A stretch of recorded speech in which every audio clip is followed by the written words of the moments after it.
Meus queridos, dando continuidade a esse momento de louvor e adoração ao nosso Deus, eu convido você a abrir a sua Bíblia em Lucas capítulo 2, nós vamos ler do verso 1 ao verso de número 20. Vamos ao texto da gloriosa palavra do Senhor. Naqueles dias, foi publicado um decreto de César Augusto, convocando toda a população do império para recensear-se.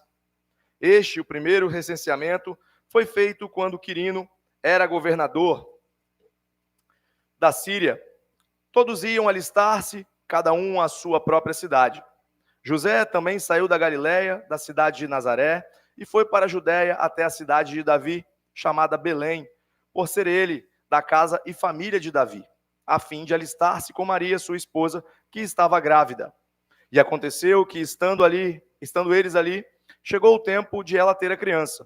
Então Maria deu à luz ao seu filho primogênito, enfaixou o menino e o deitou numa manjedoura, porque não havia lugar para eles na hospedaria. Havia naquela mesma região pastores que viviam nos campos e guardavam os seus rebanhos durante as vigílias da noite. E um anjo do Senhor desceu aonde eles estavam, e a glória do Senhor brilhou ao redor deles, e ficaram tomados de grande temor. O anjo, porém, lhes disse: não tenham medo, estou aqui para lhes trazer boa nova de grande alegria, que será para todo o povo. É que hoje, na cidade de Davi, lhes nasceu o Salvador, que é Cristo, o Senhor. E isso servirá a vocês de sinal. Vocês encontrarão uma criança envolta em faixas e deitada em uma manjedoura. E de repente apareceu com o anjo, uma multidão do exército celestial, louvando a Deus, dizendo: glória a Deus nas maiores alturas, e paz na terra entre os homens, a quem ele quer bem. Quando os anjos se afastaram deles e voltaram para o céu, os pastores disseram uns aos outros: vamos até Belém e vejamos os acontecimentos que o Senhor nos deu a conhecer. Foram depressa e encontraram Maria e José e a criança deitada na manjedoura. E vendo isso, divulgaram o que lhes tinha sido dito a respeito deste menino. Todos os que ouviram se admiraram das coisas relatadas pelos pastores. Maria, porém, guardava todas essas palavras, meditando-as no coração. E os pastores voltaram, glorificando e louvando a Deus por tudo que tinham ouvido e visto, como lhes tinha sido anunciado. Até aqui, meus irmãos, a leitura do texto bíblico nessa noite. Oremos mais uma vez. Senhor Jesus, a Ti toda a honra, toda a glória e todo o louvor. Querido Deus, Pai Todo-Poderoso, como nós agradecemos ao Senhor, Deus, pelo Teu Filho. E é por meio dele, Pai, que nós somos perdoados de nossos pecados. É por meio dele que nós somos aceitos diante do Senhor, tendo uma justiça que não é nossa, mas que nos foi imputada, nos foi dada pela obediência total do nosso Senhor Jesus, pelo seu sacrifício e por tudo mais que ele fez, ó Deus, para que o teu nome fosse glorificado e o Senhor fosse exaltado e nós, o teu povo, tivéssemos paz contigo. Obrigado, Senhor. Eis aqui a tua palavra e o meu pedido nessa noite, Senhor, é que o Senhor cresça e eu diminua e que nós, pela ação do teu Espírito, mediante essa gloriosa palavra, possamos, ó Deus, compreender muito além daquilo que nós temos compreendido. Que o Senhor nos dê a conhecer mais do Senhor e que isso glorifique e exalte o seu nome. Essa é a nossa oração, no nome santo de Jesus. Amém. Meus irmãos, algumas das palavras mais familiares e felizes do Natal são essas que nós acabamos de ler aqui no Evangelho de Lucas, no capítulo 2. E eu quero repeti-las para que fique bem fixado na memória dos irmãos. Porque hoje vos nasceu na cidade de Davi um Salvador, que é Cristo o Senhor. E isso vos servirá de sinal. Encontrareis um menino envolto em panos e deitado numa manjedoura. E de repente havia com o anjo uma multidão do exército celestial, louvando a Deus e dizendo: glória a Deus nas alturas e paz na terra entre aqueles com quem ele se agrada. Verso 1 ao verso 14. E hoje, meus irmãos, eu quero me alegrar com vocês neste Natal pelas maravilhas desse texto, pelas riquezas gloriosas da palavra do Senhor, com o nosso foco principal no verso 14, que nós acabamos de ler. Glória a Deus nos mais altos céus e paz na terra às pessoas que recebem sua graça. E eu quero ressaltar, meus irmãos, nesse primeiro momento, que esse dia foi um dia de verdade. Hoje, na cidade de Davi, como nos diz o verso 11, vos nasceu o Salvador, que é o Messias, o Senhor. Aconteceu em um dia na história humana. Não é um dia de alguma história mitológica ou imaginária, mas um dia em que César Augusto era o imperador de Roma e Quirino, ele era o governador da Síria. Isso não está aqui à toa. Foi um dia planejado na eternidade, desde antes da criação do mundo. Na verdade, todo o universo com incontáveis anos-luz de espaço e milhares de milhões de galáxias, foi criado e tornado glorioso para esse dia e para o que ele significa para a história humana. Colossenses 1,16 nos diz assim: porque nele foram criadas todas as coisas nos céus e na terra, visíveis e invisíveis, sejam tronos, sejam dominações, sejam governantes, sejam autoridades, todas as coisas foram criadas por meio dele e para ele. Por ele, pela sua vontade, para esse dia da sua aparição. Gálatas 4:4 nos diz assim: quando chegou a plenitude dos tempos, Deus enviou seu filho, nascido de mulher, nascido sob a lei. Meus queridos, aconteceu em um dia, o dia perfeito, na plenitude dos tempos. O tempo perfeito designado por Deus antes da fundação do mundo. Ele nasceu para esse dia. E eu ressalto que essa cidade era uma cidade real. Na cidade de Davi, como o texto nos diz. Aconteceu em uma cidade, não em Nárnia, não em uma galáxia muito distante. Aconteceu em uma cidade a cerca de 10.000 quilômetros de serra. A cidade ainda existe hoje, meus amados. Basta que você dá um Google lá e procurar. Essa cidade, ela é real. E o nome da cidade é Belém, como está no verso 4 desse capítulo 2. José também subiu da Galileia para a cidade de Davi, que se chama Belém. Belém, meus irmãos, que está a 9,6 quilômetros de Jerusalém. Belém, cidade onde morava Jessé, pai de Davi, o grande rei de Israel. Belém, a cidade sobre a qual Miqueias profetizou no capítulo 5, verso 2. Mas tu, ó Belém Efratá, que és muito pequena para estar entre os clãs de Judá, de ti sairá para mim aquele que há de governar em Israel, cuja origem é desde os tempos antigos. Aconteceu em uma cidade real, como Vitória, ou Serra, ou São Paulo. E eu ressalto que era o Salvador, o Messias, o Senhor. O Salvador, porque hoje vos nasceu na cidade de Davi o Salvador. Não era um Salvador, não. O pronome aqui não era indefinido, ele é definido, o Salvador. Jesus é o caminho, a verdade e a vida. Ele não é um caminho como outros que o mundo apresenta. Ele é o caminho e é o único que tem a prerrogativa de fazer isso. Procure Buda, Maomé e qualquer outro na história, ninguém nunca disse que ele é o caminho. Ele pode se achar um caminho. As pessoas que creem nessas mentiras podem achar que é um caminho, mas Jesus é o caminho. Ele é o Salvador do mundo. Se você já pecou contra Deus e você já pecou, você precisa de um Salvador. E o anjo, ele disse a José, aí lá em Mateus 1:21, chamarás o seu nome Jesus, porque ele salvará o seu povo dos seus pecados. Somente Deus pode perdoar pecados contra Deus. E é por isso que Deus enviou o seu Filho eterno ao mundo, porque ele é Deus. É por isso que Jesus disse, o Filho do Homem tem autoridade na terra para perdoar pecados. Portanto, nasceu o Salvador, que é Cristo. O texto nos diz, porque hoje vos nasceu na cidade de Davi o Salvador, que é Cristo. Cristo, meus amados, é a palavra portuguesa para Christos, que significa ungido, separado, que é o mesmo que Messias.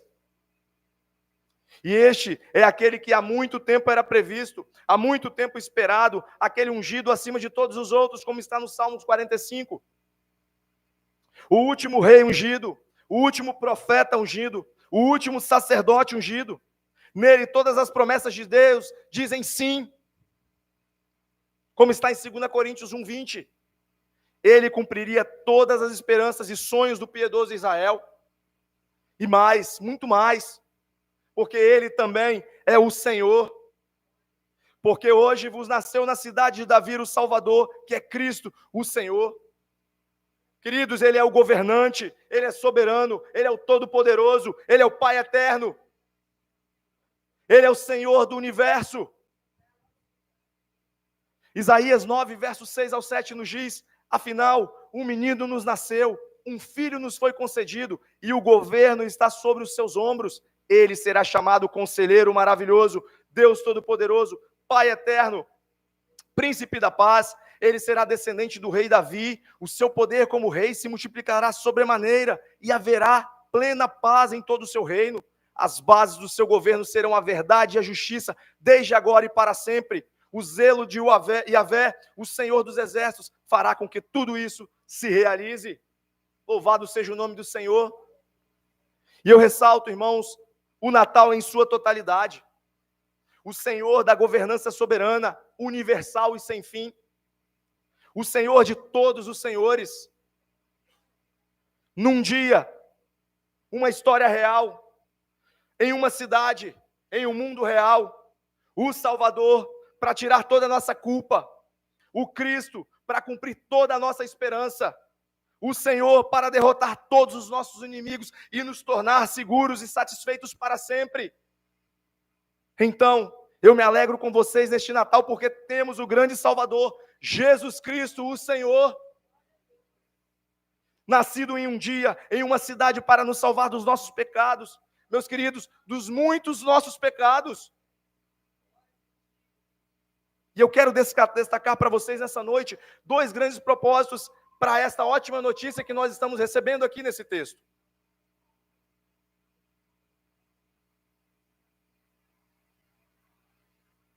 E quando o anjo, ele anunciou essa notícia aos pastores, como vocês podem olhar no verso 11, e apontou-lhes o mesmo estábulo onde estava o bebê, de repente um exército de anjos apareceu no céu.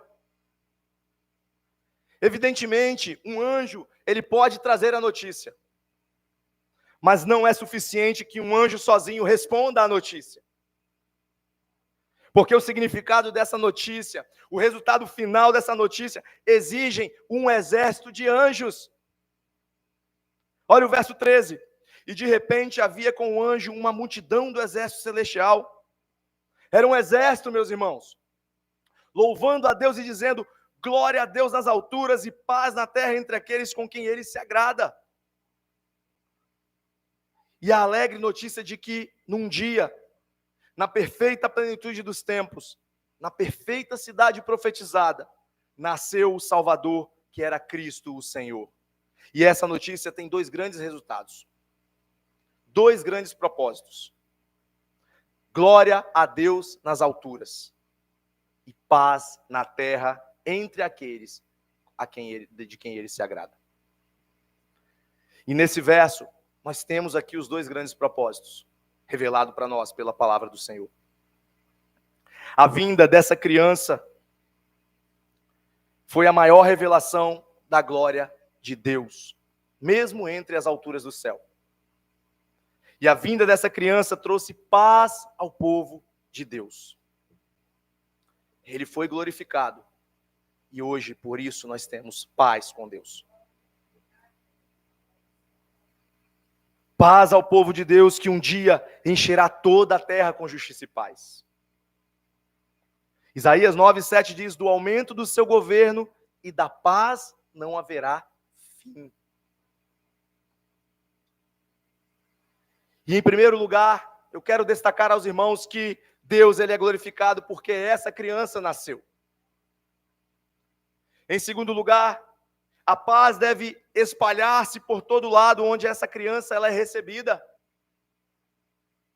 Estes são os grandes propósitos para a vinda de Jesus. Glória sempre ascendente do homem para Deus. E paz sempre descendo de Deus para o homem. A glória de Deus, cantada entre os homens por causa do seu nome. A paz de Deus viveu entre os homens por causa do seu nome. Não há melhor maneira de resumir o que Deus era quando criou o mundo, ou quando ele veio para recuperar o mundo em Jesus. A sua glória, a nossa paz.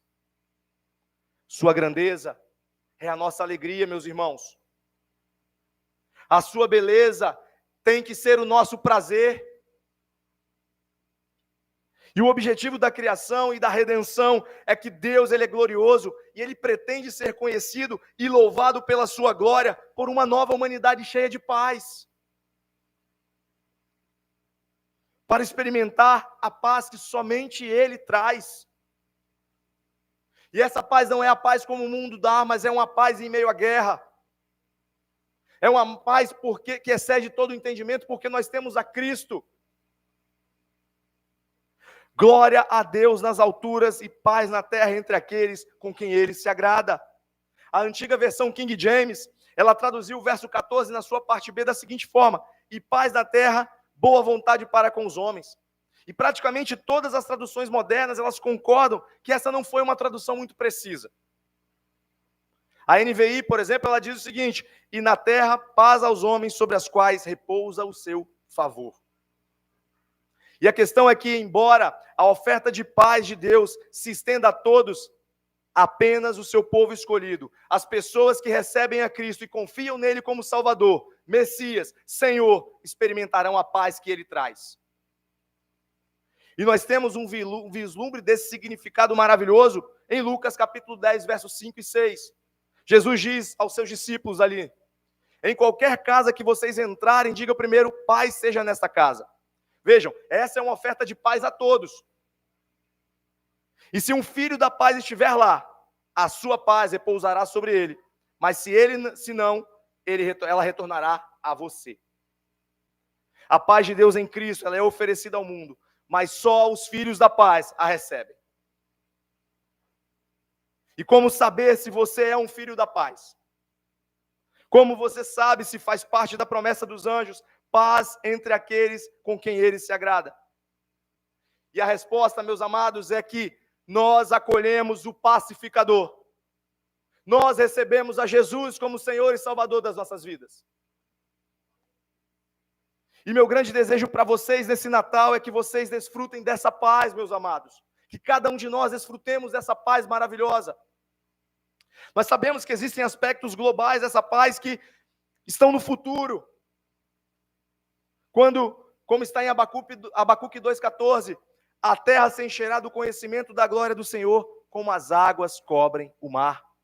E como diz Isaías, no verso 7 que nós já lemos, do capítulo 9, do aumento do seu governo e da paz não haverá fim. Mas Jesus, ele veio para inaugurar essa paz entre o povo de Deus. E há 3 relacionamentos nos quais ele deseja que nós busquemos essa paz e desfrutemos dessa paz. Paz com Deus, paz com a sua própria alma e paz com as outras pessoas, tanto quanto for possível.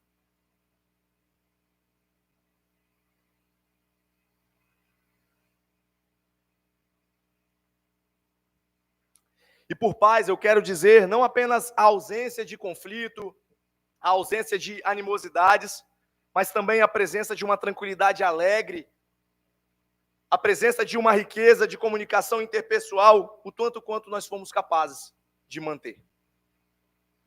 Então nós vamos examinar brevemente aqui cada um desses 3 relacionamentos pacíficos e buscar desenvolvermos a certeza de que nós estamos aproveitando ao máximo que podemos dessa paz. E a chave para cada uma delas é não separar o que os anjos mantiveram juntos: a glória de Deus e a paz que nós almejamos. Glória a Deus nas alturas e paz na terra. O principal ponto da paz, meus amados. O propósito de Deus é nos dar paz, sendo a pessoa mais gloriosa de nossas vidas. E 5 vezes no Novo Testamento ele é chamado de o Deus da paz.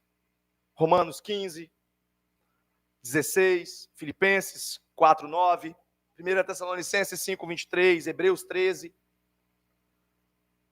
Jesus disse: a minha paz vos dou, em João 14, 27. E Paulo disse, o próprio Jesus, ele é a nossa paz, em Efésios 2,14. O que isso significa é que a paz de Deus, ou a paz de Cristo, nunca pode ser separada do próprio Deus e do próprio Cristo. Se nós quisermos que a paz governe em nossas vidas, Deus deve governar as nossas vidas. Cristo deve governar as nossas vidas.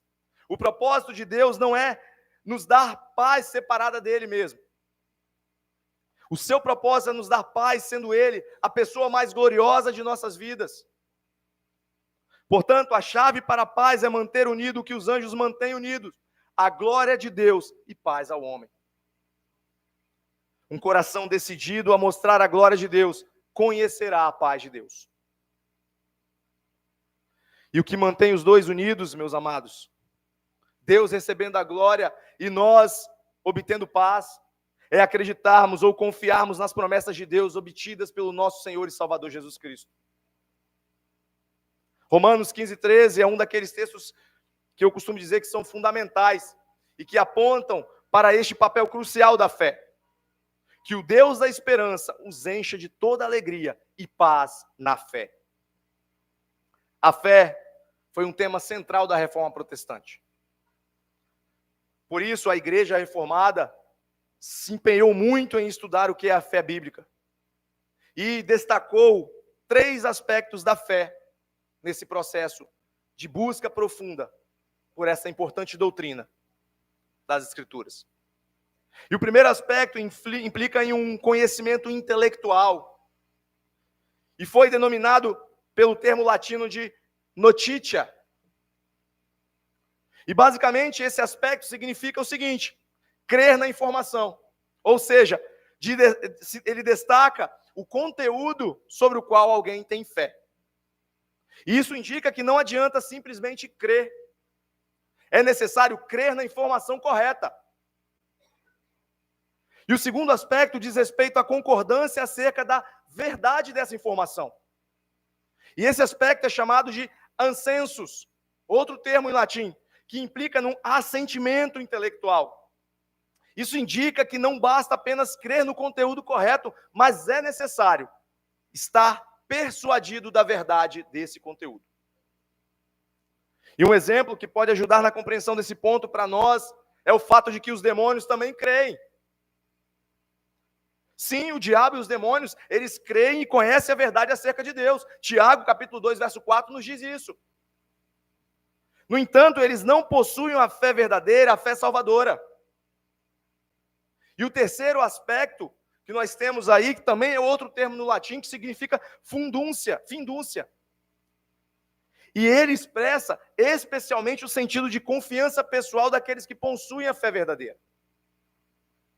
Não basta apenas conhecer o conteúdo e ter um assentimento intelectual, pois isso até os demônios têm. É necessário depositar sem reservas as nossas vidas em Cristo, confiando exclusivamente nele para a salvação. Portanto, a verdadeira fé implica em compreensão, aceitação e confiança. E a Bíblia diz que a fé é a certeza de coisas que se esperam e a convicção de fatos que não se vêem, em Hebreus capítulo 1, verso 1. E essa é uma das definições mais claras acerca do que é a fé na Bíblia. E sobre esse aspecto, fé é depositar a confiança exclusivamente em Deus, independente das circunstâncias pelas quais nós venhamos a passar. É abraçar as promessas de Deus, confiar em sua palavra e permanecer fiel a Cristo. Em outras palavras, a forma como as promessas de Deus se tornam reais para nós e produzem paz em nós e através de nós, é crer na verdade, quando nós acreditamos nelas. E isso é verdade, quer estejamos falando sobre paz com Deus, paz conosco, ou paz com os outros. Então eu quero destacar a paz com Deus. E a necessidade mais básica que nós temos é a paz com Deus, como nós vimos hoje pela manhã. Isso é fundamental para todas as nossas buscas pela paz. Se não chegarmos aqui primeiro, todas as outras experiências de paz, elas serão superficiais e temporárias. E a passagem-chave aqui para nós é Romanos capítulo 5, verso 1. Portanto, uma vez que fomos justificados pela fé, está vendo? Ao ato fundamental de crer, temos paz com Deus por meio de nosso Senhor Jesus Cristo. Justificado significa que Deus declara que você é justo aos seus olhos, imputando a você a justiça de Jesus. E ele faz isso somente pela fé, visto que fomos justificados pela fé. Não por obras, não pelo que nós venhamos a fazer, não porque eu sou mais bonito, eu sou mais rico, eu sou mais legal, eu sou mais obediente, não. É pela fé em Cristo Jesus. Não por tradição, não por batismo, não por membresia na igreja, não por piedade, não por ascendência, mas somente pela fé. Quando nós cremos em Jesus como Salvador, Senhor e Tesouro Supremo, porque é isso que Ele é. Quando Ele é o tesouro e a riqueza maior de nossas vidas, nós estamos unidos a Ele e a sua justiça é contada por Deus como nossa. Nós somos justificados pela fé. E o resultado disso é paz com Deus. A ira de Deus contra nós por causa do nosso pecado é eliminada. Nossa rebelião contra Ele foi superada. Deus nos adota na sua família. E de agora em diante, todas as nossas relações, todas as relações que Deus tem conosco serão para o nosso bem. Todas as coisas cooperam para o bem daqueles que amam a Deus. Ele nunca estará contra nós. Ele é nosso Pai, o nosso amigo. Temos paz, não precisamos mais ter medo. Isso deve ser fundamental para nós e nos constranger, meus irmãos. Pois Ele não fez isso a todos os seres humanos. E como um segundo ponto, eu quero falar sobre essa paz conosco.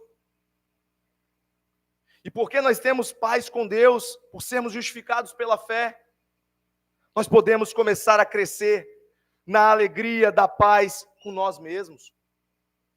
E aqui eu incluo qualquer sentimento de culpa ou ansiedade que tende a nos paralisar ou a nos tornar desesperados. Aqui, novamente, é fundamental acreditarmos nas promessas de Deus com o objetivo de glorificar a Deus em nossas vidas. Filipenses 4, versos 6 e 7, é uma das passagens que dizem com muita firmeza e muita clareza isso que eu quero comunicar aos irmãos. O texto nos diz: não andem ansiosos por coisa alguma. E o oposto da ansiedade é a paz. Mas em tudo, pela oração e súplica, com ação de graças, apresentem os seus pedidos a Deus. Ou seja, transfira a sua ansiedade para Deus. E a paz de Deus, que excede todo o entendimento, guardará os vossos corações e as vossas mentes em Cristo Jesus.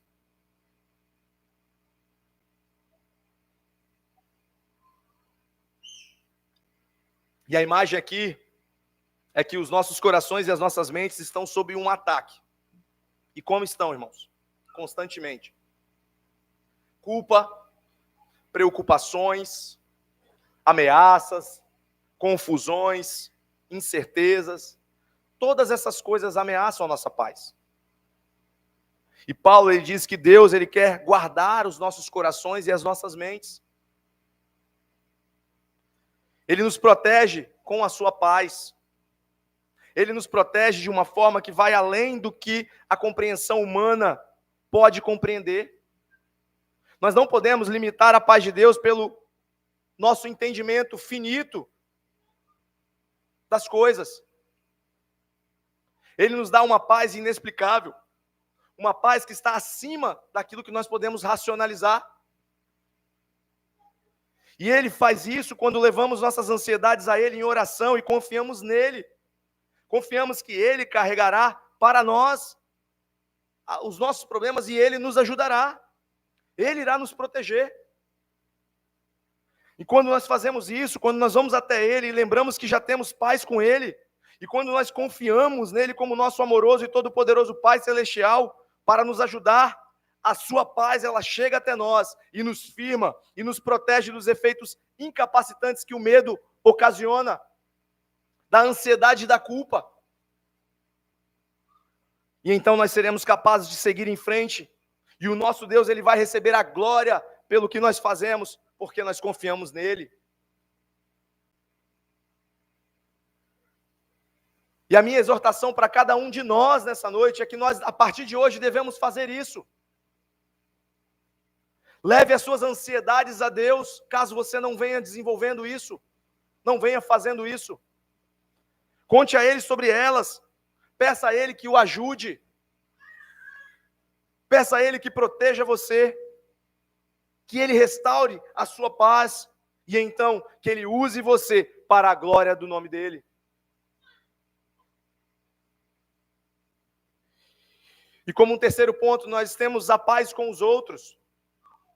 E aqui é o terceiro relacionamento onde Deus, Ele quer que nós desfrutemos da sua paz e nos nossos relacionamentos que acontecem com as outras pessoas. E este é aquele sobre o qual nós temos menos controle. Ou seja, não depende só de nós. Portanto, nós precisamos dizer isso com muito cuidado, como Paulo faz em Romanos capítulo 12, verso 18. Ele diz, se possível, no depender de você, viva pacificamente com todos. Para muitos de vocês, quando se reunirem com as suas famílias no Natal, no dia de amanhã, ou quem sabe ao saírem daqui, haverá alguns relacionamentos estranhos, alguns relacionamentos dolorosos, talvez uma dor antiga esteja aí, e ao ter esse contato, essa dor vem à tona. Ou algumas delas são dores novas, causadas por conflitos recentes. Em alguns relacionamentos, você sabe o que tem que fazer. E não importa o quão difícil seja. E em alguns deles, você fica às vezes perplexo, não sabe o que fazer.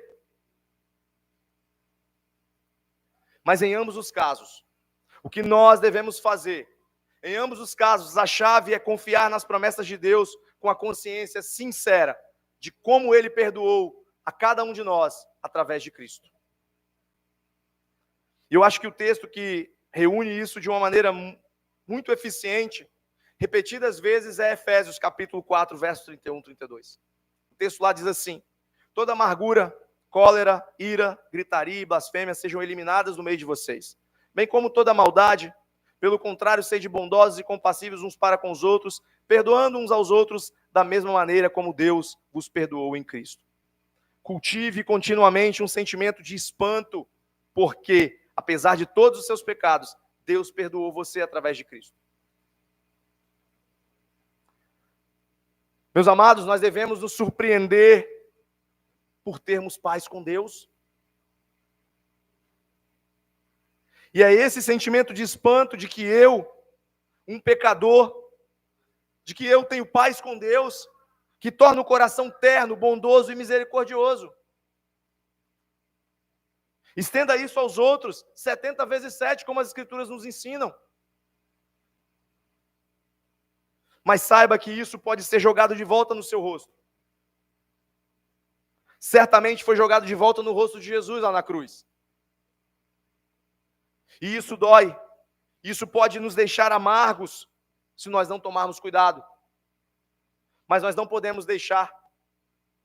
Continuem se surpreendendo mais por seus erros serem perdoados do que por você ter sido injustiçado por alguém. Surpreenda-se por ter paz com Deus. Você tem paz com a sua alma. A sua culpa foi tirada em Cristo Jesus. Continue confiando em Deus. Ele sabe o que está fazendo. Mantenha a glória dele. E então, se nós fizermos isso, meus irmãos, nós seremos como os anjos. E diremos, glória a Deus nas alturas. E essa é a primeira coisa. A paz entre o seu povo é a segunda coisa. Porque hoje vos nasceu na cidade de Davi o Salvador, que é Cristo o Senhor. E é por isso que ele veio num dia para uma cidade como o Senhor, Messias, o soberano. Que Deus, meus amados, receba a glória e que cada um de nós tenhamos paz. Que o Deus da paz lhes dê a paz e obtenha, por meio de nós, a sua glória. Um Feliz Natal a todos vocês. Que o Senhor nos abençoe. E nós, meus amados, hoje estamos falando disso. Mas nós, cristãos, lembramos todos os dias de nossa caminhada que um dia ele nasceu. E ele nasceu primeiramente para a sua glória. E ele nasceu para salvar um povo seu e ser glorificado através desse povo. Que nós não fiquemos restritos apenas de lembrar desse nascimento num dia em que o mundo comemora o Natal. Mas que nós possamos, a cada dia, nos lembrar que ele nasceu, ele morreu e ele o ressuscitou. E ele está à destra de Deus, de onde irá voltar para julgar vivos, mortos, aqueles que não estão em si. E nós estaremos com ele eternamente para a sua glória. Amém, meus irmãos? Vamos nos colocar de pé?